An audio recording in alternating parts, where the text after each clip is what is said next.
Indira Gandhi national open university के BHIC 131 course में आज की इस क्लास में सभी तलबा और तालिबात का इस्तकबाल है।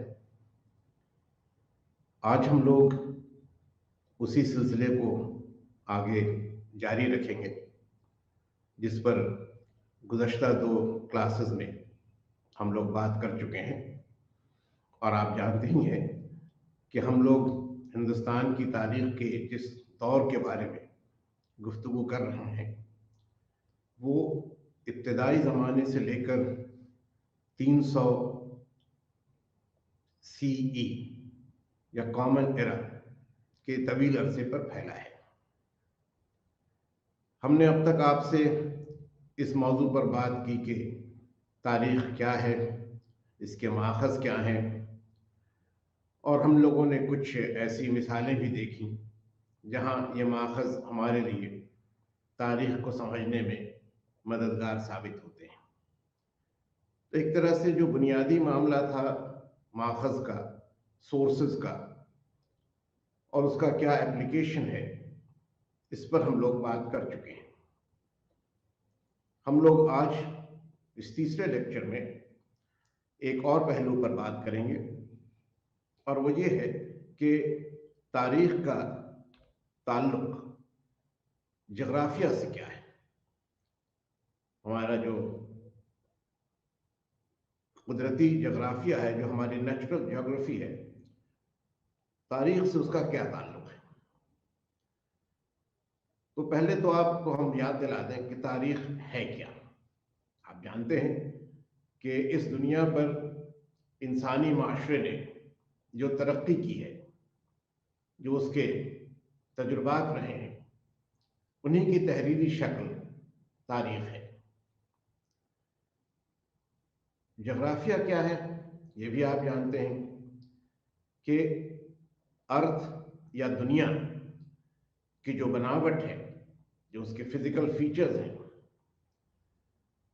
उसकी जो वसाइल हैं, जैसे आबादी है इंसानों की या कुदरती वसाइल हैं, दरिया है, पहाड़ हैं, मादनियात हैं, और इन सब का एक उमूमी असर इंसान के तहज़ीब और इर्तिक़ा पर क्या पड़ा है और क्या पड़ रहा है, इसके बारे में हम लोग आज गुफ्तगू करेंगे। तारीख़ की तरक्की में या तारीख़ के फ़रोग़ में जग़राफ़ियाई हालात का या जग़राफ़ियाई अवामिल का क्या हिस्सा रहा है, क्या उसका रोल रहा है जोग्राफिकल फैक्टर्स का ह्यूमन एवोल्यूशन में, हम लोग इसी पर आज बात करेंगे।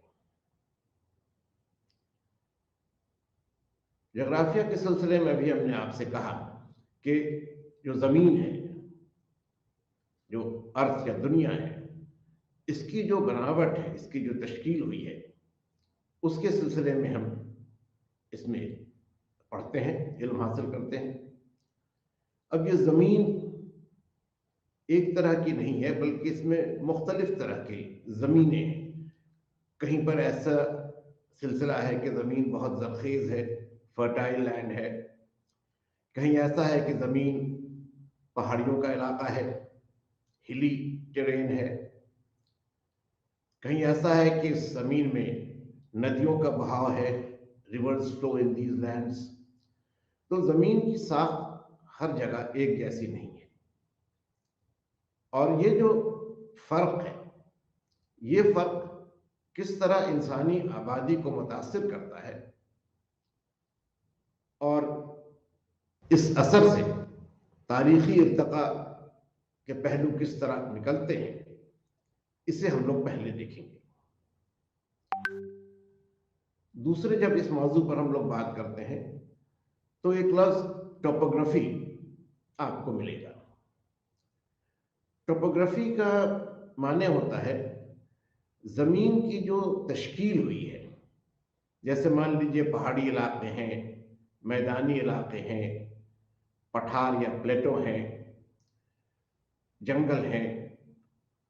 तो ये जो अलग अलग सूरत हाल है, ये जो अलग अलग फिज़िकल फीचर्स हैं ज़मीन की, इनको जब हम पढ़ते हैं और इनसे अगर जोग्राफिया की हम लोग बात करें तो हम ज़मीन का नक्शा बनाते हैं, कार्टोग्राफी जिसे कहते हैं।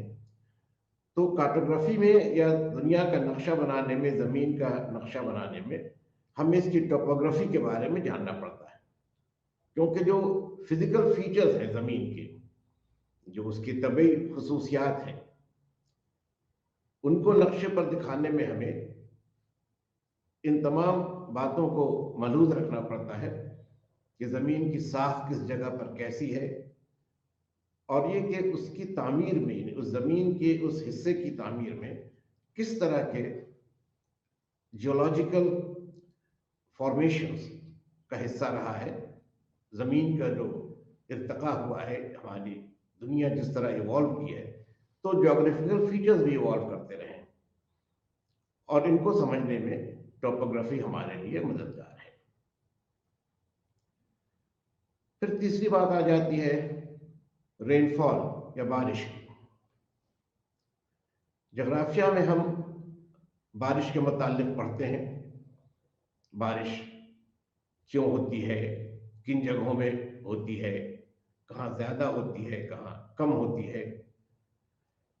सॉरी, इन बातों को हम इसलिए पढ़ते हैं कि फिर इससे हमें इंसानों के बारे में, इंसानी तहजीब और इंसानी माशरा के इर्तका के बारे में जगराफियाई अवामिल को समझने में और उनके असरात को भी समझने में मदद मिलती है। आप जानते हैं कि बारिश के बगैर खेती के काम में दुश्वारी होती है। आप जानते हैं कि बारिश अगर ज़्यादा हो जाए तो सैलाब की तबाहकारी होती है। तो बहुत सारे ऐसे वाक़यात हैं, बहुत सारे ऐसे हादसात हैं, सानियात हैं, जो कुदरती अवामिल का नतीजा है, और इसमें बारिश या रेनफॉल का जो पैटर्न है, उसकी जो एक सूरत बनी हुई है, वो हमारे लिए अहमियत रखती है। चौथी बात पर हम लोग ध्यान दें, आबोहवा या क्लाइमेट। हम लोग आमतौर पर मौसम की बात करते हैं। मौसम और क्लाइमेट या आबोहवा और मौसम, वेदर और क्लाइमेट,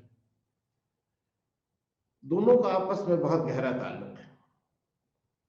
ज़मीन के किसी भी हिस्से में, किसी भी मकाम पर जो हालात होते हैं जोग्राफियाई, मसलन बारिश है, दर्जे हरारत है या टेम्परेचर है, धूप है, हवा का दबाव है, ये सारी चीज़ें अगर एक महदूद वक्त के लिए हों, एक लिमिटेड ड्यूरेशन के लिए हों, तो ये उस जगह का मौसम है या वेदर है। लेकिन यही चीज़ें, यही खुसूसियात, यानी दर्जे हरारत है, बारिश है, धूप है, हवा का दबाव है, ये सारी खुसूसियात अगर एक लंबे मुद्दत के लिए तकरीबन यकसा तौर पर रहें, तो फिर ये उस जगह की आबो हवा या क्लाइमेट हो जाती है। कोल्ड क्लाइमेट हो सकती है, मानसून का क्लाइमेट हो सकता है, मौसम जो है वो बरसात का हो सकता है, आबो हवा बरसाती हो सकती है, गर्म हो सकती है। तो मौसम तो बदलता रहता है, लेकिन आबोहवा में ज़्यादा तब्दीली नहीं आती, उसका एक अपना पैटर्न है। और इसीलिए क्लाइमेट का या आबोहवा का भी इंसानी माशरे की तरक्की पर गहरा असर पड़ता है। तो ये बात हमें अच्छी तरह से समझनी चाहिए कि इंसान ने जो भी तरक्की अब तक की है, जो कामयाबी उसने हासिल की है, वो बहुत बड़ी हद तक जगराफियाई हालात से मुतासर है। ये वही पस मंज़र है जिसके सिलसिले में आप इंसानी तरक्की को या तरक्की के उस अमल को बेहतर तौर पर समझ सकते हैं। जोग्राफिया की हम लोग जब बात कर रहे हैं तो इकोलॉजी या माहौलियात की बात भी आती है। इकोलॉजी दरअसल जो कुदरती हालात हैं, जिसमें जो लाइव कंपोनेंट्स हैं, यानी जो जिंदा चीज़ें हैं, इंसान हैं, जानवर हैं, फिर जो नबातात हैं, पेड़ पौधे हैं, इनके बीच जो एक तवाज़ुन है, जो एक बैलेंस है, ये कुल मिलाकर हमें इकोलॉजी के बारे में या माहौलियात के बारे में एक जानकारी देता है, एक इंफॉर्मेशन देता है। और इकोलॉजी या जो माहौलियात का सिलसिला है, उससे भी इंसान की तरक्की और कहीं कहीं उसकी ज़वाल या उसके तनज़्ज़ुल का भी हमें पता चलता है, क्योंकि जब तक जो माहौलियाती तवाज़ुन है, जो इकोलॉजिकल बैलेंस है, वो सही तौर पर बना रहता है, तो उसके फ़ायदे, उसके एडवांटेजेस इंसान हासिल करता है, तरक्की करता है। और अगर ये बैलेंस, ये तवाज़ुन टूट जाता है, ब्रेक डाउन कर जाता है, तो फिर इंसानी माशरे का जो इर्तिक़ा है, उसका एवोल्यूशन है, वो भी मुतासिर होता है और कहीं कहीं ये ख़त्म हो जाता है। अब एक बहुत छोटी सी मिसाल हम आपको देंगे, आगे इस पर बात भी होगी।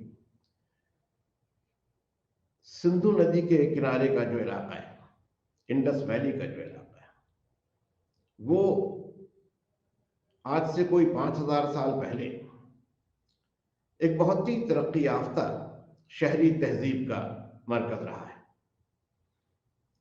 एक ऐसी शहरी तहजीब थी जिसके बराबर उस जमाने में कोई दूसरी तहजीब दुनिया में नहीं थी। Most developed among the contemporary civilizations of ancient times.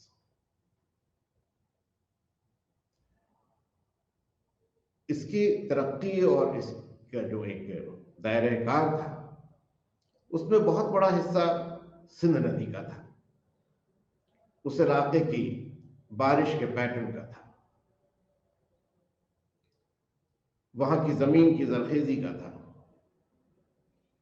लेकिन वक्त गुजरने के साथ साथ बारिश में कमी होने लगी, जमीन की जरखेजी मुतासिर हुई, सिंध नदी का जो कोर्स था, जो उसके बहने की सिमत थी, वो बदल गई।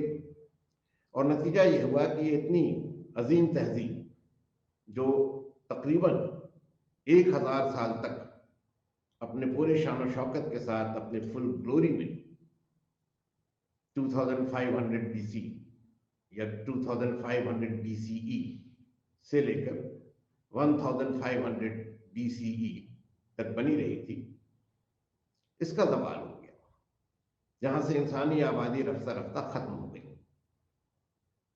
तो ये इसलिए हुआ कि जो कुदरती वसाइल थे जिन पर यह तहजीब कायम थी, उनमें कमी आई, और उस कमी ने उस पूरी बुनियाद को मुतासिर किया जिस पर यह तहजीब कायम थी। कुदरती वसाइल में यह कमी क्यों आई? इसलिए कि जो माहौलियाती तवाज़ुन था वो बदल गया, आबादियां बसी, इंसानी आबादी बढ़ी, खुराक की ज़रूरत बढ़ी, ज़राअत का काम ज़्यादा तेज़ी से होने लगा, तो जो ज़मीन के नेचुरल रिसोर्सेज थे वो डिप्लीट होने लगे, उनमें कमी आने लगी। इसी तरह से जब आबादियां बनी, जंगलों की सफाई हुई, तो बारिश का पैटर्न भी कम होने लगा। आप जानते हैं कि आज सिंध का इलाका एक डेजर्ट है, एक रेगिस्तान है। मोहनजोदारो का जो साइट है रेगिस्तानी इलाका है, लेकिन कभी यहाँ जरखेज ज़मीन थी, नबातात थे। तो वक्त के साथ, और जाहिर है कि बहुत तवील वक्त है, फौरी तौर पर नहीं, लेकिन वक्त के साथ जो माहौलियात में तब्दीली आती है, वो इंसानी तहजीब को, इंसानी माशरे को भी मुतासिर करती है। अगर ये तब्दीली मुस्बत है तो तरक्की होती है, अगर ये तब्दीली मनफी है, नेगेटिव है, तो ज़वाल होता है। ये जो कुदरती वसाइल हैं, इनका इस्तेमाल जब इंसान करता है, तो वहीं पर इंसान की महारत, उसका एक्सपर्टीज और साथ ही साथ उसका जो इंटरवेंशन है, उसकी जो मुदाखलत है कुदरती चीज़ों के साथ, नेचुरल फिनोमेना के साथ, जो मज़ाहिर कुदरत हैं उनके साथ इंसान की जो मुदाखलत है, जो इंटरवेंशन है, वो बात भी सामने आती है। मिसाल के तौर पर आप देखेंगे कि नदियों का बहाव कंट्रोल करने के लिए, उस पर एक तरह से एक रेगुलेट करने के लिए, उसके सिलसिले को एक सिमत में बांधने के लिए इंसानों ने कोशिश की। नदियों पर बांध बनाए गए, डैम्स बनाए गए। हम आपसे उस दिन बात कर रहे थे धौलावीरा के बारे में, और आपको हमने बताया था कि किस तरह बांध और पानी के जखीरे, रिजर्वायर का सबूत हमें वहां मिला है। तो ये क्या था? ये ह्यूमन इंटरवेंशन था, इकोलॉजी में भी और ज्योग्राफिकल फैक्टर्स के इस्तेमाल में भी। इंसान अपनी इन सलाहियतों से, अपने इल्म से कुदरती वसाइल को अपनी मर्जी का पाबंद बनाता है, अपनी ज़रूरतों का पाबंद बनाता है, उनको ऐसी शक्ल देता है, उनकी तरक्की की सिमत को इस तरह तय करता है कि उससे माशरे को फ़ायदा हो। और यही फिर इंसान की महारत और सलाहियत का सबूत भी हो जाता है, और इंसान की सलाहियत और महारत इस अमल को आगे भी बढ़ाती है।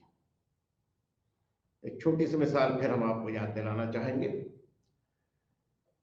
जिस ज़माने में हम लोग ओल्ड स्टोन एज की बात कर रहे थे, मिडिल स्टोन एज की बात कर रहे थे, न्यू स्टोन एज की बात कर रहे थे, तो हमने आपको ये बताया था कि उस ज़माने में इंसान के इस्तेमाल के जो औजार थे, और जो कह सकते हैं हथियार थे, जो टूल्स थे, जो वेपन्स थे, वो पत्थर के बने थे।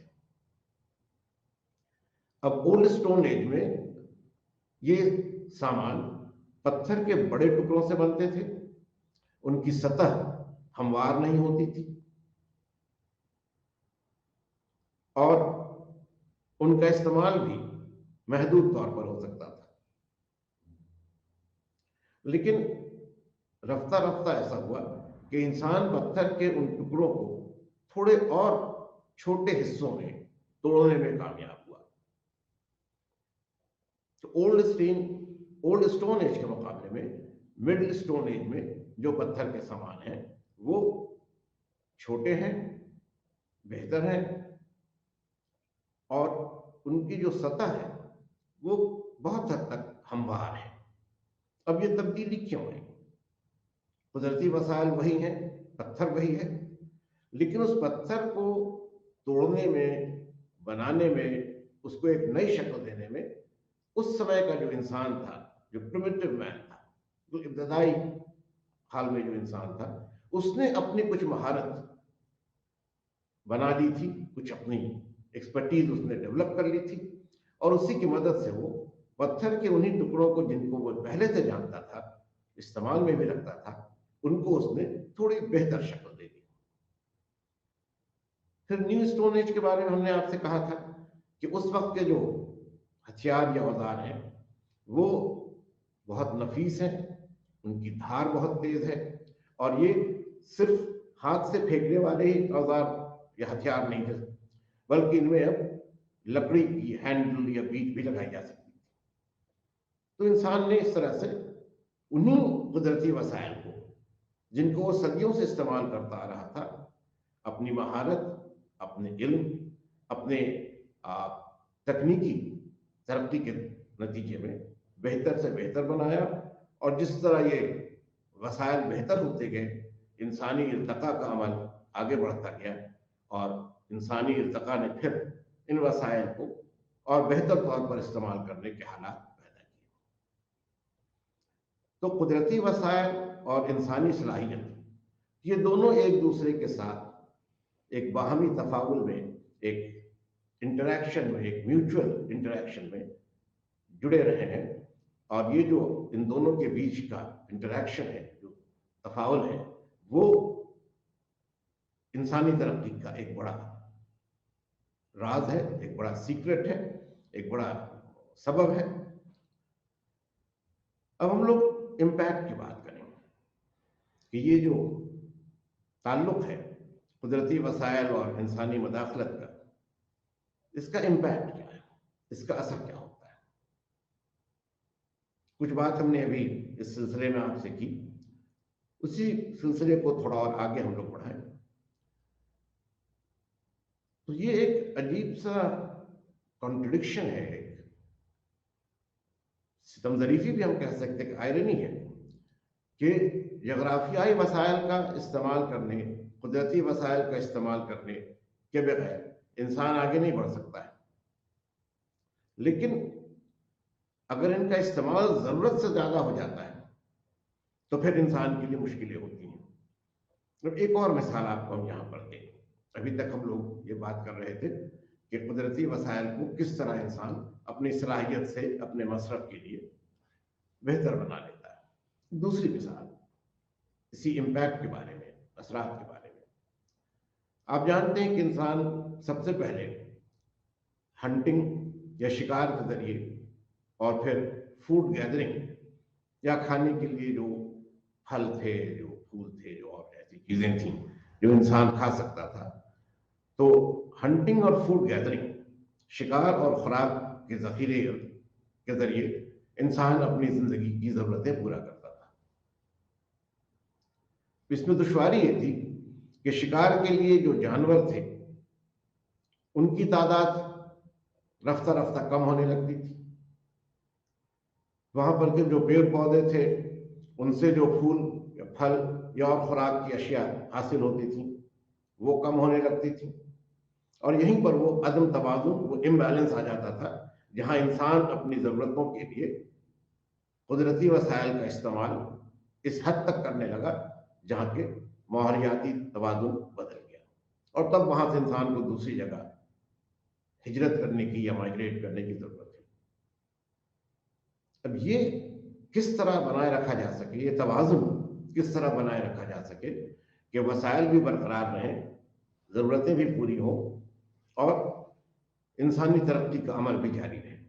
ये एक बहुत बड़ा सवाल है जो तारीख के हर दौर में रहा है, और तारीखी अमल को समझने में इस एक बुनियादी बात को जानना और समझना निहायत जरूरी है। अब ये एक पस मंजर था, बैकग्राउंड था जो हमने आपके सामने रखा, ये बताने के लिए कि कुदरती हालात का और जगराफिया का इंसानी माशरे के इर्तिका में क्या हिस्सा रहा है। अब इसी सिलसिले को हम लोग और वजाहत के लिए हिंदुस्तान के हवाले से देखें। हिंदुस्तान में जो पूरी जमीन है, जो लैंड मास है, उसको हम लोग 3 टोपोग्राफिकल डिविजन्स में बांट सकते हैं। यानी जमीन की जो तश्कील है, उसके जो अज्जा हैं, उनकी बुनियाद पर हम लोग 3 बड़े हिस्सों में, जो हिंदुस्तानी बर्र सगीर है, इंडियन सब कॉन्टिनेंट है, उसको बांट सकते हैं, उसको तकसीम कर सकते हैं। सबसे पहले तो हिमालय का हिस्सा है।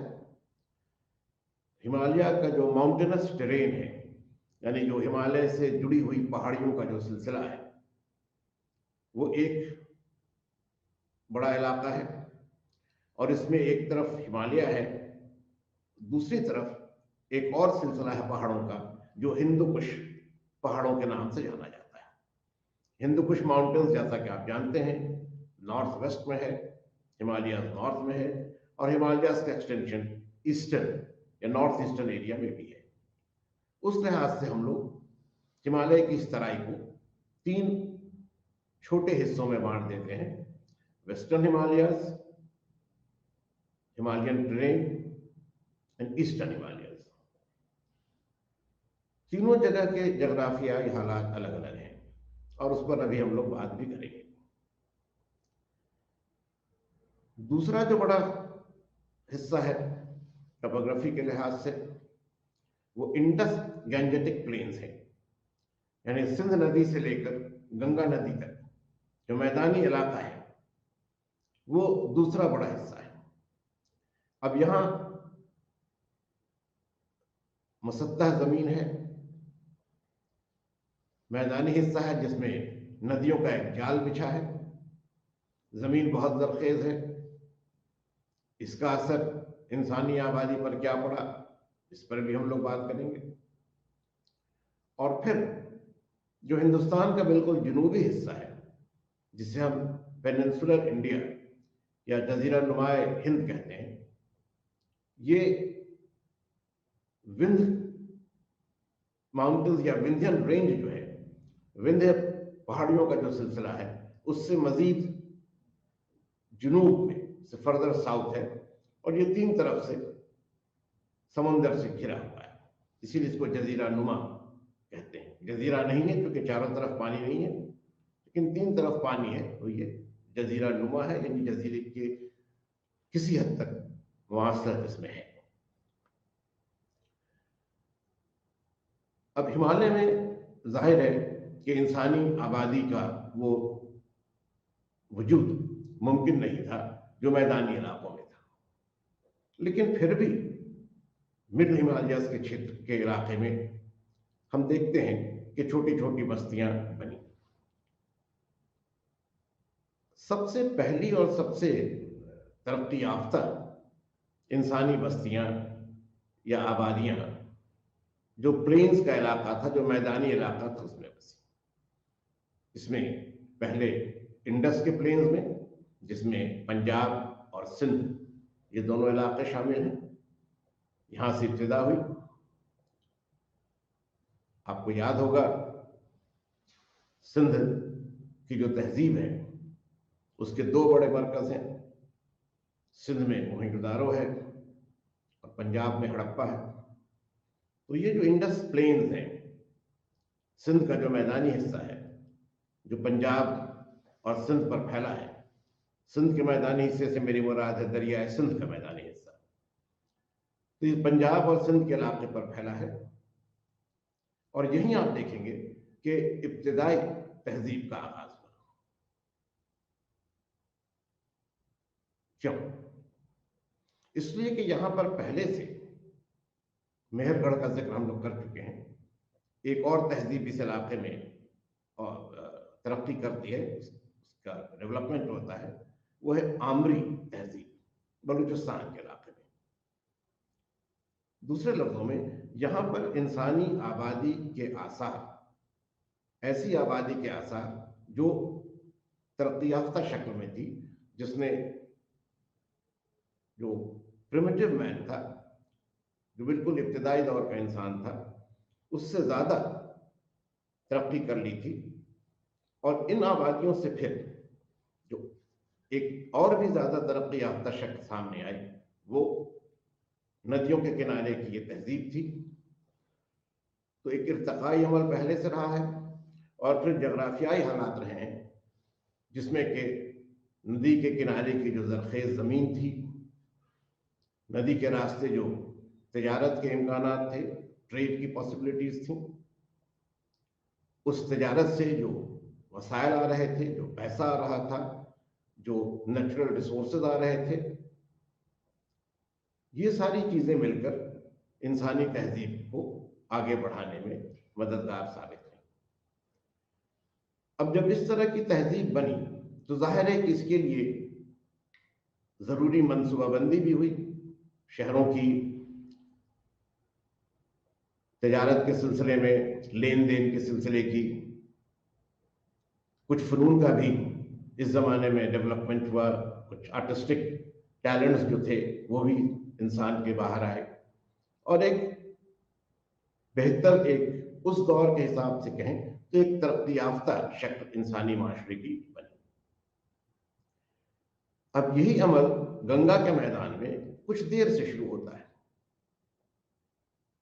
तकरीबन वादी सिंध की तहजीब का जब जवाल हो रहा है, जो डिक्लाइन है इंडस का, उस जमाने में गैंजेटिक प्लेन्स में एक बेहतर सूरत इंसानी जिंदगी की उभर रही है। क्यों? यहां भी आप देखिएगा कि माइग्रेशन का या हिजरत का एक बड़ा हिस्सा था।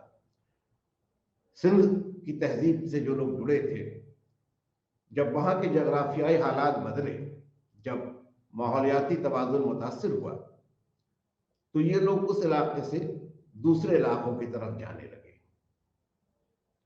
और इसी सिलसिले में इनमें से कुछ लोग, बाद लोग कहते हैं कि ये आर्य थे, एरियंस थे जो बाहर से आकर बसे थे और अब वो पूरब की सिमत आगे बढ़ रहे थे। कुछ लोग मानते हैं कि इंडस के ही जो सेटलर्स थे वो आगे बढ़ रहे थे। उस बहस में हम लोग नहीं जाएंगे, हम लोग इंडस पर और आगे बात करेंगे। लेकिन अब लोग मशरिक की सिमत में पूरब की जानिब लोग बढ़ रहे थे। यहाँ भी उनके लिए जरखेज ज़मीन थी। गंगा का जो मैदानी इलाका है वो भी बहुत फर्टाइल था। और ये इलाका फिर 3 हिस्सों में बटा था। इसका जो अपर एरिया है, मिडिल एरिया है और लोअर एरिया है। अपर एरिया में आप रफली आज का उत्तर प्रदेश का इलाका देख सकते हैं। जो मिड एरिया है वो बिहार और बंगाल का है, और जो ईस्टर्न एरिया है वो ईस्टर्न बंगाल से लेकर और आगे चलता है। जो मिडिल गैंजेटिक प्लेन थे और वेस्ट गैंजेटिक प्लेन्स थे, इनमें ज़राअत के लिए भी, तिजारत के लिए भी मुनासिब हालात मौजूद थे। और इसीलिए जो अगला बड़ा दौर है हिंदुस्तान में इंसानी तहजीब के इर्तिका का, वो इसी गैंजेटिक प्लेन्स के इलाके में शुरू हुआ। अब यहां से एक और बात आप देखेंगे कि रियासतों या स्टेट्स का फॉर्मेशन भी शुरू होता है। ये ठीक है कि हड़प्पा और मोहनजोदारो के जो साइट्स हैं, जो तारीखी मराकज़ हैं, वो भी एक शहरी तहजीब की अलामत है, उसकी निशानी है। अर्बन कल्चर के वो साइट्स हैं। लेकिन वहाँ की सियासी सूरत हाल क्या थी, सियासी तंजीम की क्या सूरत थी, पॉलिटिकल ऑर्गेनाइजेशन क्या था, पॉलिटिकल सिस्टम क्या था, इसके बारे में हम ज़्यादा कुछ नहीं जानते। जो आसार कदीमा हासिल हुए हैं उसकी बुनियाद पर क़यास आराई हुई है, लेकिन उसके बारे में हम लोग मुस्तनद तौर पर बहुत कम जानते हैं। हाँ, 6th सेंचुरी BC का जो ज़माना है, जब गंगा के मैदानी इलाकों में तहजीब अपनी तरक्की के दौर में आ गई है, तो फिर ऐसे स्टेट्स या ऐसी रियासतें कायम होती हैं जिन्हें हम टेरिटोरियल किंगडम्स या टेरिटोरियल स्टेट्स का नाम दे सकते हैं। ऐसी रियासतें जिनकी कि एक तयशुदा सरहद थी, जगराफियाई सरहद थी, और जिनका अपना एक इंतजामी सिलसिला था, एक एडमिनिस्ट्रेटिव सिस्टम था। अब 6th सेंचुरी BC में स्टेट फॉर्मेशन का ये जो अमल है, रियासतों की तश्कील का जो अमल है, वो शुमाली हिंदुस्तान में शुरू हो चुका है, बल्कि काफ़ी तरक्की कर चुका है। वसी सल्तनत के आगाज का सिलसिला यहाँ से हम देखते हैं, अभी उस पर बात करेंगे। लेकिन इस जमाने में आप देखिएगा कि जो पेनिनसुलर इंडिया है, जो वो हिस्सा जो बिल्कुल जुनूब में है, वहाँ इस तरह की कोई बड़ी रियासतें वजूद में नहीं आई थी। इसकी भी वजह थी, हम लोग उस पर भी बात करेंगे। लेकिन पहले हम लोग वसी सल्तनतों की बात करें। आप जानते हैं, आगे हम लोग इसके बारे में पढ़ेंगे भी, कि कदीम दौर में हिंदुस्तान के 2 वसी सल्तनतें, 2 एम्पायर्स कायम हुए। एक तरह से हम 3 भी कह सकते हैं, अगर हम मगध और मौर्य को एक साथ लेकर न चले, दोनों को अलग अलग कर दें। तो पहले मगध की सल्तनत, फिर मौर्य सल्तनत, और उसके कुछ सदियों बाद गुप्त सल्तनत। अब ये मगध का ये हिस्सा या मगध की ये रियासत, जो आज के हिसाब से आप देखें तो बिहार के मरकजी हिस्से में है,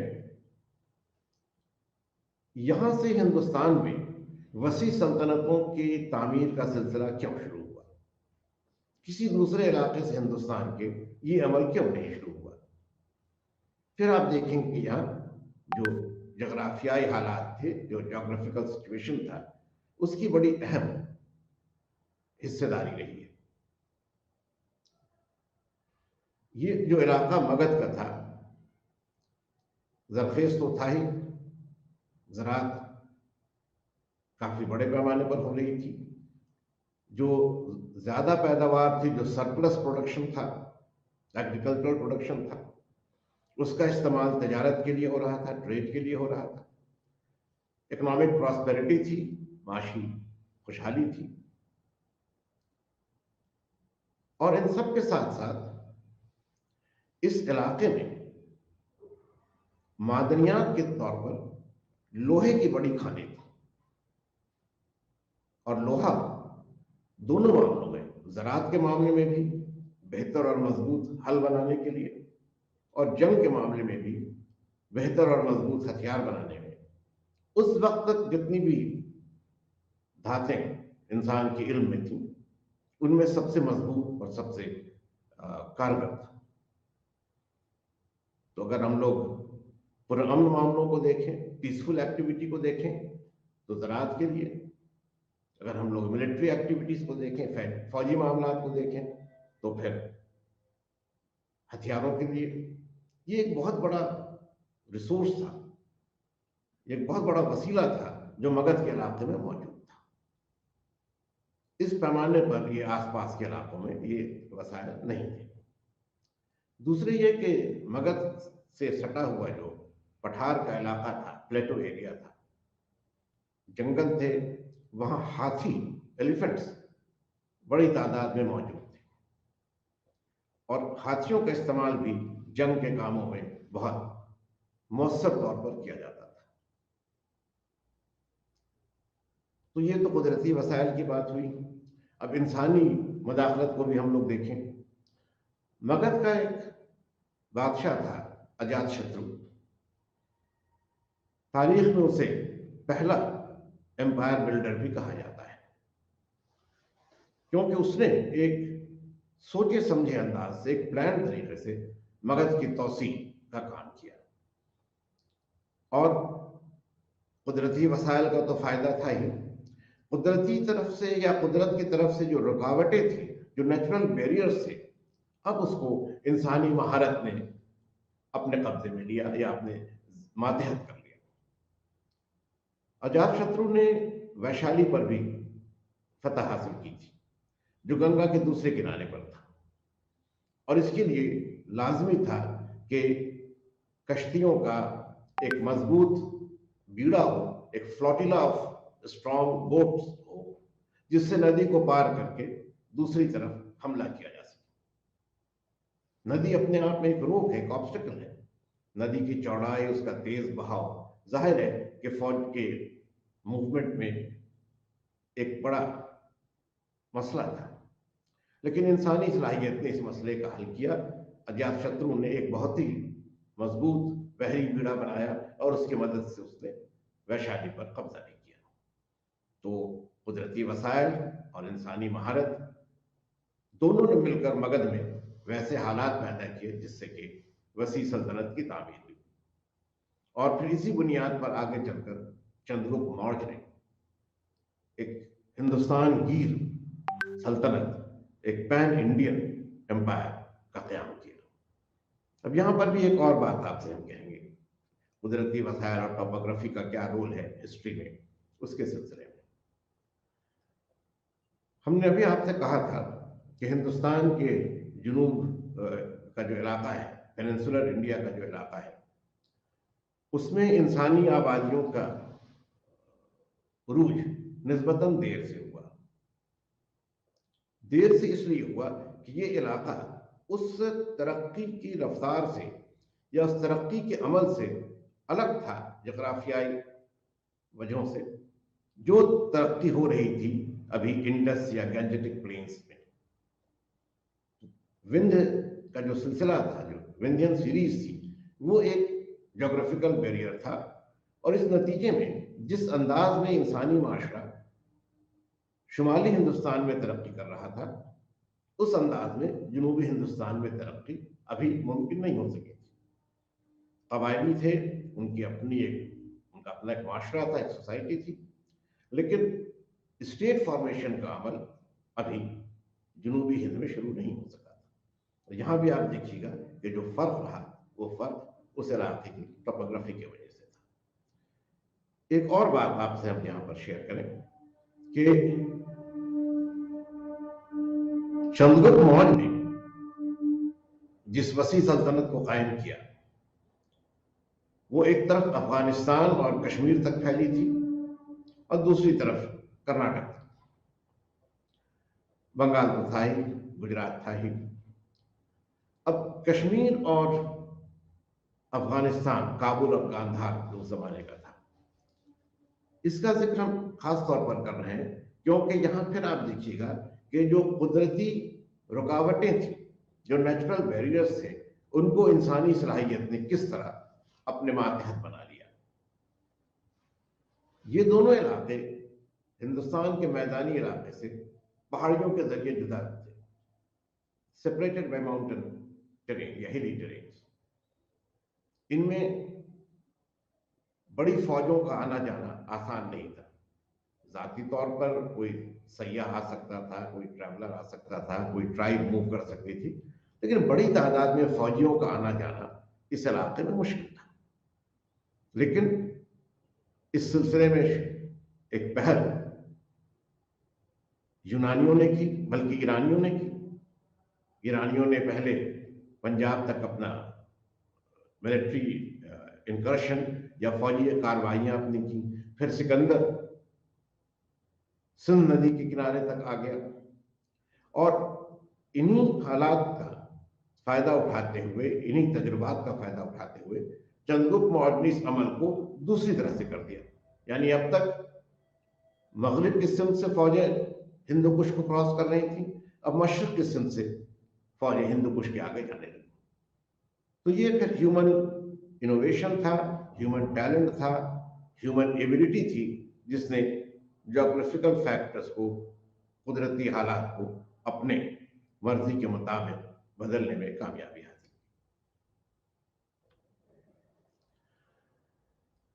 अब जो तीन बड़े टोपोग्राफिकल डिविजन हैं, इलाके हैं, उन्हें फिर हम लोग छोटे इलाकों में, रीजन्स में बांट सकते हैं।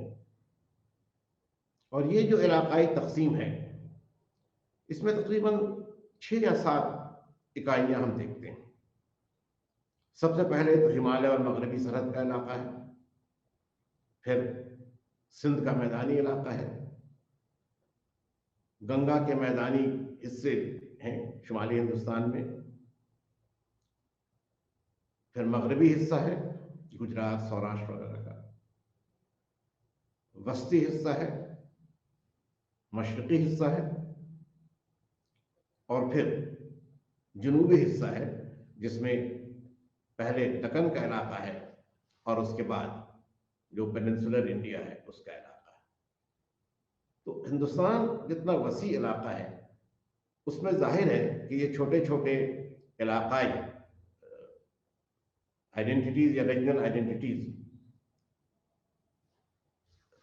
विकसित हुए या इनको एक उरूज हासिल हुआ। सेवरल बहुत सारे रीजनल एंटिटीज इस ब्रॉडर जोन के अंदर इवॉल्व किए, और ये जो रीजनल एंटिटीज हैं, इनका अपना एक समाजी और माशी और सियासी इंतजाम रहा, सिस्टम रहा। और इसमें फिर आप देखेंगे कि जो हालात थे वहाँ के, जो ज्योग्राफी थी, उसका इम्पैक्ट रहा है। अब एक दो बातें आपसे हम फिर कहें। सेंट्रल इंडिया से हम लोग बात शुरू करें, क्योंकि वहीं से इंसानी आबादी के इब्तदाई आसार मिलते हैं। भीमबेटका के बारे में इसके कबल आपसे जिक्र किया था। अब भीमबेटका में ऐसा क्यों है कि इंसानी तहजीब पहाड़ों के बीच ही पनपती है? वो उस तर्ज की तहजीब नहीं है जो सिंध में है या गंजेटिक प्लेन्स में है, मगर एक अपना तर्ज जिंदगी है इंसान का। पहाड़ी इलाका है, ज़राअत की कोई गुंजाइश नहीं है, इंसान ने अभी वो तकनीक भी नहीं सीखी थी। तो एक बहुत ही उमूमी तौर पर, बहुत ही जनरल अंदाज में इंसान कुदरती हालात के तहत अपने को ढाल रहा था। ये पहला लेवल है, पहली सतह है। ध्यान रखिएगा कि यहाँ इंसान खुद को कुदरती हालात के तहत ढाल रहा है। अभी वो इस सलाहियत को नहीं हासिल कर सका है कि कुदरती वसाइल को अपनी मर्जी के मुताबिक शक्ल दे सके। तो उस इलाके की जो अपनी खसूसियत थी और वहां इंसान के इर्तका का जो अमल था, उसमें एक तवाज़ुन रहा और इब्तदाई जो आबादी रही वो गार और केव शेल्टर्स के बीच महदूद रही। फिर हम लोग नॉर्थ वेस्ट की तरफ आए, क्योंकि अगला साइट हमारा मेहरगढ़ है, इस पर भी हमने आपके साथ बात की थी। अब मेहरगढ़ में आप ये देखेंगे कि इंसान अब शिकार ही नहीं कर रहा है, बल्कि मवेशी परवरी भी कर रहा है, एनिमल हस्बेंड्री भी कर रहा है। उसकी मैशत और बेहतर हो गई। अब वो अपने लिए अपनी बस्तियां बनाने, अपनी आबादियां बनाने के लायक हो गया। देहात बसने लगे और ये देहात लगातार, ये जो विलेजेस थे, सेटलमेंट थे, ये लगातार बेहतर होते गए। फिर हम लोग इंडस वैली की तरफ आए तो शहरी तहजीब वहां शुरू हो जाती है। उससे आगे हम लोग आ जाएं तो इंडस के बाद गैंजेटिक रीजन में तहजीब का इर्तिका होता है। ये सारी बातें हम आपसे तफसील से भी कह चुके हैं, दोहरा रहे हैं सिर्फ इसलिए कि यह आपको अंदाजा हो जाए कि रीजनल वेरिएशंस जो थे वक्त के लिहाज से भी और जो माशरा था उसकी खसूसियतों के लिहाज से भी, ये जो इलाकाई तफरीक थी, ये जो फर्क था, इसमें कहाँ तक इंसानी महारत और कुदरती वसाइल के बीच एक तवाज़ुन बनाए रखने का मामला अहम था।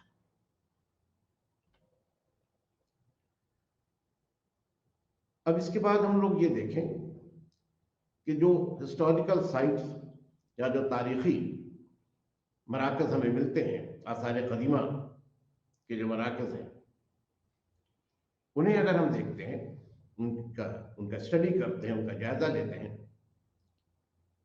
तो उनके एवोल्यूशन में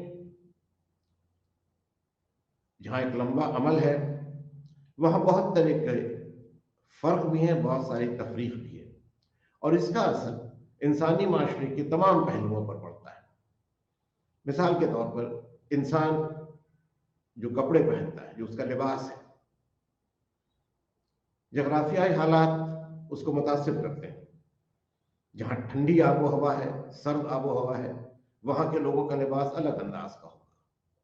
जहाँ गर्म आबो हवा है, वहाँ के लोगों का लिबास अलग अंदाज का होगा। खुराक को अगर आप देखिए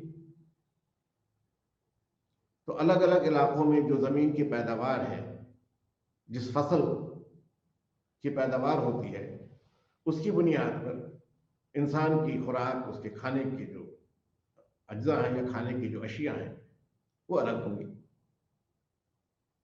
इसी तरह आप ये देखिएगा कि जो सियासी तंजीम है, जो पॉलिटिकल सिस्टम है, पॉलिटिकल ऑर्गेनाइजेशन है, वो भी जगराफियाई हालात पर मुनहसर करता है। ऐसे इलाके जो जंगलों के बीच हैं, घने जंगलों के बीच जो इंसानी बस्तियां हैं, वहां आप किसी वसी सल्तनत का तस्वुर नहीं कर सकते।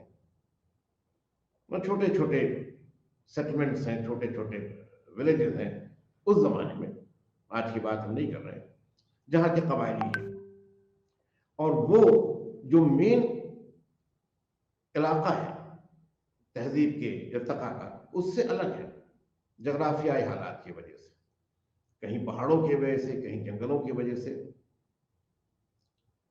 तो उनका सियासी निज़ाम अलग हो जाता है, मैदानी इलाकों का सियासी निज़ाम अलग हो जाता है। और फिर आप ये भी देखिएगा कि अगरचे हम लोग इस बात का जिक्र करते हैं कि वसी सल्तनतें कायम हुई, ये सही भी है, लेकिन इन वसी सल्तनतों के दायरे में आप ये भी देखिएगा कि जो मकामी तफरीक थी, जो रीजनल वेरिएशंस थे, वो भी बने रहे। अब मौर्य सल्तनत के बारे में हम जानते हैं कि हिंदुस्तान में सबसे वसी सल्तनत थी, और ये भी हम जानते हैं कि इसका जो एडमिनिस्ट्रेशन था, जो इसकी इंतजामिया थी, वो मरकजी शक्ल में थी, सेंट्रलाइज थी। लेकिन ये भी अपनी जगह पर दुरुस्त है कि इस मरकजी कब्जे के साथ साथ जो अलग अलग सूबे थे, वहां के जो इलाके थे, उनको बहुत हद तक खुद मुख्तारी भी हासिल थी। इसलिए आप देखिएगा, आपने अपने लेसन में पढ़ा भी होगा, एक लफ्ज आता है चक्रवर्ती। चक्रवर्ती बादशाहों का तस्वुर कदीम हिंदुस्तान की तारीख में है, और चक्रवर्ती से यहां मुराद यह है कि जिसका चारों तरफ, चारों सिमत में जिसका कब्जा हो, यानी वो सारी दुनिया पर हुकूमत कर रहा हो। अब यहां दुनिया बड़ी महदूद है, ये वो दुनिया नहीं है जो एक पूरे आलम की बात है। वो उनका अपना एक यूनिवर्स है, अपना एक इलाका है, और वही उनके लिए चक्रवर्ती होने की बुनियाद है। मगर चक्रवर्ती जो थे वो भी बराह रास्त सारे इलाकों पर कब्जा नहीं बनाए रखते थे। इसीलिए एक लफ्ज और इस्तेमाल होता है, इंग्लिश में हम लोग कहते हैं हेजिमनी, HEGEMONY, हेजिमनी, यानी अपना तसल्लुत कायम करना। कब्जा और तसल्लुत दोनों में जरा सा फर्क है। कब्जा यह है कि उस इलाके पर आपकी हुकूमत है, आपके अफसरान वहां से टैक्स लेते हैं, आपकी फौजें उसकी हिफाजत करती हैं, तो ये आपका कब्जा है उस इलाके पर। और तसल्लुत ये है कि आपके जेर असर वो इलाका है, वहां के जो हुक्मरान हैं वो आपको अपना सुजरेन या अपने से बड़ा एक बादशाह तस्लीम करते हैं, मगर उससे ज्यादा आपका कोई बराह रास्त कब्जा उनकी जमीन पर नहीं होता है। तो फिर ये फर्क क्यों है एक कंट्रोल में और हेजिमनी में, कि यहां भी जो आपके ज्योग्राफिकल फैक्टर्स हैं वो पॉलिटिकल सिस्टम को मुतासिर करते हैं। अब जिन चीजों का हम अभी तक आपसे जिक्र कर रहे थे, उनको जानने और समझने के लिए हमारे पास एविडेंसेस हैं, शवाहिद हैं, और उसी बुनियाद पर हम इन चीजों का जायजा लेते हैं। इन एविडेंसेस का या इन शवाहिद का जो ताल्लुक है वो फिर सोर्सेस से भी है, बल्कि सोर्सेस से ही है। अब जैसे हम लोग अगर आसार कदीमा की तरफ फिर एक बार ध्यान दें और एक खास एविडेंस को अपने सामने रखें,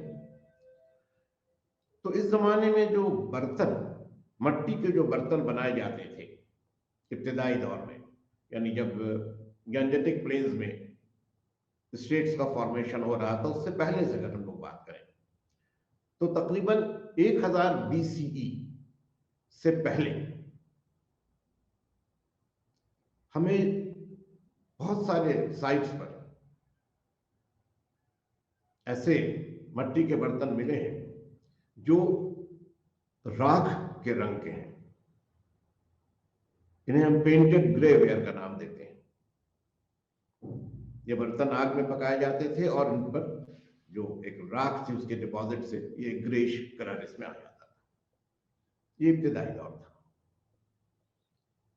1000 BC के बाद में एक और तरह के बर्तन हमें मिलते हैं जिन्हें हम रेड एंड ब्लैक वेयर के नाम से जानते हैं, या रेड एंड ब्लैक पॉटरी के नाम से जानते हैं।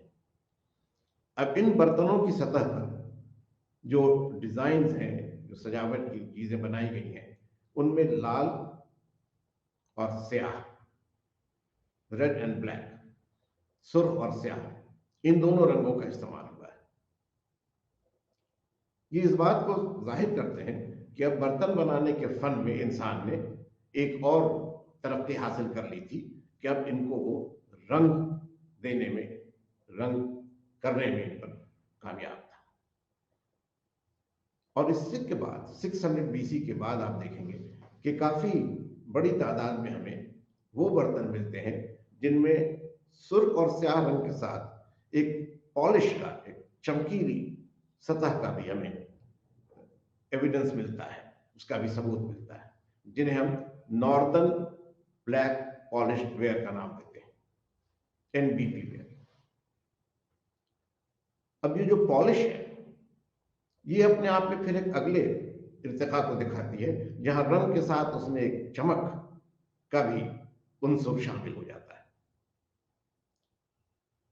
तो ये जो सबसे डिपेंडेबल हम कह सकते हैं एविडेंस है इंसान के टेक्निक या जो पॉटरी मेकिंग का फन था उसके इर्तिका का, उसके लिए हमें इस तरह के बर्तन या उनके टुकड़े, पॉटरी या पॉटशर्ट्स मिलते हैं। एक बात और आपको हम यहाँ पर याद दिला दें कि हमने आपसे 1000 BC और उसके बाद फिर 600 BC और उसके दरमियानी अरसे की बात कही, लेकिन ये जो बर्तन हमें मिलते हैं, ये जो टुकड़े हमें मिलते हैं बर्तन के खुदाई के दौरान, वो सब जगहों पर एक ही वक्त से ताल्लुक नहीं रखते हैं। हमने आपको पहले बताया था कि खुदाई के दौरान जब हम जमीन के नीचे खुदाई का काम करते हैं तो अलग अलग लेयर हमें मिलती है। तो कई जगहों पर ये बर्तन के टुकड़े एक अलग लेयर पर मिलते हैं और कई जगहों पर दूसरे लेयर पर मिलते हैं। तो ये लेयर्स का फर्क ये जाहिर करता है कि इंसान की तरक्की का अमल हर जगह एक जैसा नहीं था, एक साथ नहीं हुआ था। इसमें स्टेजेस थे, मुख्तलिफ दर्जे थे, और इस तरह से जो फर्क है तरक्की का, इर्तिका का, उसको समझने में आर्कियोलॉजिकल एविडेंसेस या जो आसार कदीमा के शवाहिद हैं वो बहुत अहम हो जाते हैं। ये एक मिसाल है, ऐसी बहुत सारी मिसालें भी हैं। अब आ जाइए अदबी शवाहिद के बारे में, लिटरेरी सोर्सेज के बारे में। इसका जिक्र हम पहले भी आपसे कर चुके हैं, लेकिन यहाँ पर एक और बात आपसे हम जोड़ना चाहेंगे अदब के और ट्रैवल अकाउंट और रिलीजियस टेक्स्ट के साथ साथ। हम जिस सकाफत की बात कर रहे थे, लोगों का रहन सहन, उनका खान पान या उनकी जो खुराक थी या उनके जो तौर तरीके थे, उनकी जो ज़बान थी, उनके जो मजहबी एतकाद थे या अकायद थे, ये सब अलग अलग जगहों पर और वहाँ के हालात के मुताबिक डेवलप किए या उनकी तश्कील हुई। कबायली इलाकों में आप देखेंगे कि प्रिमिटिव फॉर्म ऑफ रिलीजन है, क्योंकि उनका जो तजुर्बा है दुनिया का और दुनिया के शवाहिद का वो महदूद है। जो इलाके ज़्यादा तरक्की याफ्ता हैं वहाँ मजहब की ज़्यादा डेवलप या ज़्यादा उरूज का मामला हमें मिलता है। जो मजहबी अकायद हैं वो कहीं ज़्यादा बेहतर हैं, उनमें एक फ़लसफ़ा है, उनमें एक उस ज़माने के हिसाब से आप देखें तो एक रीज़न है, एक कॉज एंड इफेक्ट का सिलसिला है। आप देखिए कि 6th सेंचुरी BC में महात्मा बुद्ध ने और महावीर ने दो बहुत ही पावरफुल फिलॉसफी दुनिया को दी। इस तरह की कोई चीज़ आप कबायली इलाकों में नहीं पाएंगे, रेगिस्तानी इलाकों में नहीं पाएंगे, इसलिए कि शहरी ज़िंदगी के जो हालात थे और उससे जो एक मटीरियल प्रॉस्पेरिटी आई थी, जो मादी तरक्की हुई थी, और उस मादी तरक्की के मुताबिक इंसानी माशरा जिस तरह से खुद को बदल रहा था, उन बातों का इजहार एक फ़लसफ़े में, एक मजहबी अकीदे में तभी हो सकता था जब इंसान इस तरह के समाजी और माशी इर्तिका का दौर पूरा कर चुका हो। ये तरक्की अभी दूसरे इलाकों में नहीं हुई थी। और इसीलिए आप देखिएगा, अगर हम इस बात को कंक्लूड करना चाहें कि हिंदुस्तान में जो तहजीब का इर्तिका हुआ है उसमें सबसे कलीदी हिस्सा, जो की फैक्टर रहा है, वो नदी की जो घाटियां थी, जो रिवर वैलीज थी, नदी की वादियों की जो तहजीब थी, वही सबसे क्रूशियल फैक्टर रहा है, वही सबसे अहम सबब रहा है। तो फिर आप ये देखेंगे कि जो हमारा कुदरती निज़ाम है और उससे जो वसाइल हासिल होते हैं वो माशरे की तरक्की के लिए, इंसान की तरक्की के लिए, मादी तरक्की के लिए भी और फिक्री तरक्की के लिए भी, रिलीजन और फिलॉसफी और कल्चर के लिए भी, और स्टेट और आर्मी और पॉलिटी और इस तरह की चीज़ों के लिए भी, दोनों तरह की जो तरक्की है इंसानी माशरे की, उसको मुमकिन बनाने में इन कुदरती हालात का, कुदरती वसाइल का और उसमें इंसान की सलाहियत का मिला जुला एक हिस्सा होता है। तो बहुत शुक्रिया आप लोगों का। आज की गुफ्तगू में आप कुछ बातें हमने आपसे कहनी चाहिए और इनका बुनियादी मकसद ये था कि आप तहजीबी इर्तिक़ा को समझ सकें। तो आदाब, आगे फिर आपसे मुलाकात होगी।